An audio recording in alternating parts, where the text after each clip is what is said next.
К другим темам. Театр «Сказка» готовится к открытию. Капитальный ремонт, который длился 1,5 года, практически завершен. Сегодня работы выполнены на 98%, но в запланированный срок все же не уложились.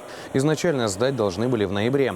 Как уверяет руководство театра, возникли сложности с субподрядом по электроснабжению. Когда будет финиш, неизвестно. Напомним, ремонт идет в рамках нацпроекта «Культура». Его стоимость более 200 миллионов рублей. В «Сказке» полностью обновили фасад, стены, полы, потолки, смонтировали новые системы отопления и водоснабжения. Зрительный зал тоже новый.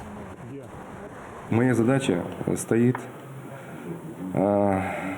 перед зрителем такая, чтобы каждый зритель, как детские, так и взрослые категории, приходили в театр и чувствовали себя в театре в равной степени, понимаете?